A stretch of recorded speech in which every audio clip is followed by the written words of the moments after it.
Jaranwala. Deputy commissioner Mohammad Ali की हिदायत पर असिस्टेंट कमिश्नर जड़ावाला ज़नैरा अहमद शहर के मुख्तलिफ पेट्रोल पंप्स का मुआयना करके पेट्रोल और डीजल की दस्तयाबी चेक कर रही है और पेट्रोल पंप्स की इंतजामिया को सप्लाई मजीद बेहतर बनाने की हिदायत जारी कर रही है।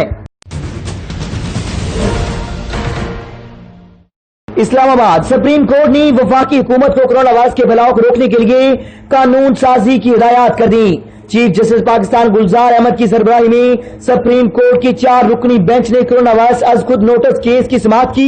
चीफ जस्टिस ने कहा कि हुकूमत ने ताहाल कोरोना से तहफ़्फ़ुज़ की कानूनी साजी नहीं की। कौमी सतह पर कोई कानून साजी होनी चाहिए जिसका इतलाक पूरे मुल्क पर होगा।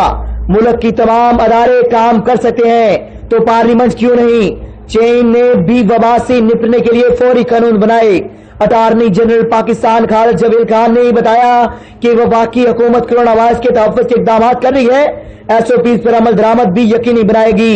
सूबों की जानिब से कानून साजी की गई है।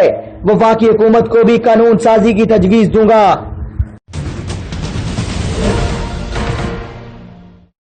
स्टेट बैंक ऑफ पाकिस्तान ने कोरोना के मईशत पर पड़ने वाले असरात की रिपोर्ट जारी कर दी।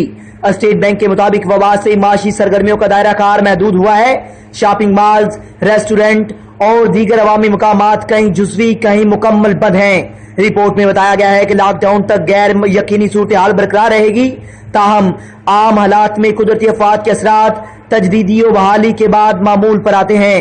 कोरोना के सबब तजारती मुतासर हुए कई कंपनियां दिवालिया हो सकती हैं। स्टेट बैंक के मुताबिक कोरोना के असरात बड़े पैमाने पर और लंबे अरसे के लिए हैं और यही वजह है कि वबा के सद्देबाब के इक़दामात का दुरानिया मईशत पर मनफी असरात बढ़ाएगा। स्टेट बैंक का कहना है कि माशी बहाली पॉलिसियों को अपना कर नमू बढ़ा जा सकती है। ताहम कोरोना वायरस का फैलाव बढ़ने से सेहत आमा के अखराजात पड़ेंगे।